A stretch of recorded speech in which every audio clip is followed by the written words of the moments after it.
সামাজিক যোগাযোগের মাধ্যমে যে রিপোর্টটি প্রচারিত হয়েছিল, আমরা তাৎক্ষণিকভাবে বিমান বাংলাদেশ এয়ারলাইন্সকে একটি আভ্যন্তরীণ তদন্ত পরিচালনা করার নির্দেশ প্রদান করি।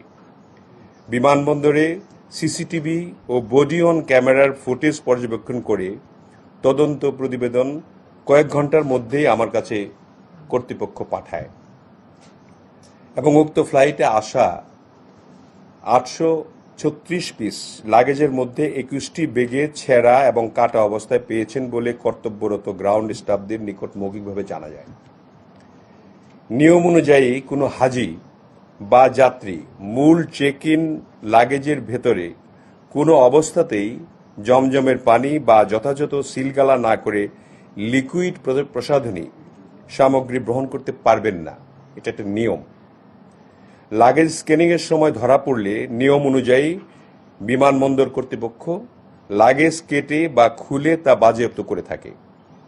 আন্তর্জাতিক নিয়ম অনুযায়ী ডিক্লারেশন ব্যতীত নগদ টাকা বা মানিব্যাগ বুকিং লাগেজে দেওয়া নিষিদ্ধ। ঢাকা বিমানবন্দরে সিসিটিভি ফুটেজ পর্যবেক্ষণ করে কোনো ধরনের মিসহ্যান্ডলিংয়ের প্রমাণ পাওয়া যায়নি। সাংবাদিকদের উদ্দেশ্যে আমি বলতে চাই, আপনারা এরকম পদক্ষেপ নেওয়ার কারণে আমরা ভবিষ্যতে অধিকতর সতর্ক হতে পারব। এখন গণমাধ্যম যে আসলে স্বাধীন তা আপনাদের কাজে পরিলক্ষিত হচ্ছে, এই জন্য আপনাদেরকে আমরা ধন্যবাদ জানাই। তবে সমালোচনা গঠনমূলক হওয়া দরকার।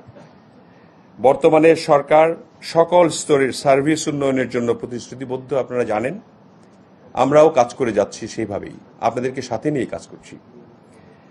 আপনারা যাচাই করলে জানবেন যে গতকালকের ঘটনাটি অসত্য এবং রাষ্ট্রের চতুর্থ স্তম্ভ হিসাবে, যেটাকে আমরা বলি ফোর্থ পিলার অফ স্টেট, আপনারা মানে আপনাদের মূল স্ট্রিমের যারা গণমাধ্যম আছেন, সেই হিসাবে সত্যনিষ্ঠ বস্তুনিষ্ঠ সংবাদ প্রচার করা আপনাদের দায়িত্ব এবং আপনারা তা পালন করে যাচ্ছেন। তাদের তরফ থেকে সম্মানিত যাত্রীগণের যাত্রা নিরাপদ ও আনন্দদায়ক করতে আমরা সার্বক্ষণিক প্রচেষ্টা চালাচ্ছি। আমাদের এ বিষয়ে যে সামাজিক যোগাযোগ মাধ্যমে যে বিষয়টি অসত্য প্রমাণিত হয়েছে, তার একটি প্রতিবেদনও আমাদের বিমান কর্তৃপক্ষ দিয়েছে এবং তার ভিডিও ফুটেজ যেটা আছে সেটাও আমাদের কাছে আছে। আপনারা ইচ্ছা করলে দেখতেও পারেন। এটা সত্যতা প্রমাণের জন্য যে লাগেজ বিমান থেকে নামা থেকে আরম্ভ করে এবং আপনার বেল্ট পর্যন্ত আসার যে টোটাল ভিডিও চিত্রটিও রয়েছে, সেখানে দেখলে আপনারা বুঝতে পারবেন যে এ ধরনের কোনো ঘটনা ঘটেনি।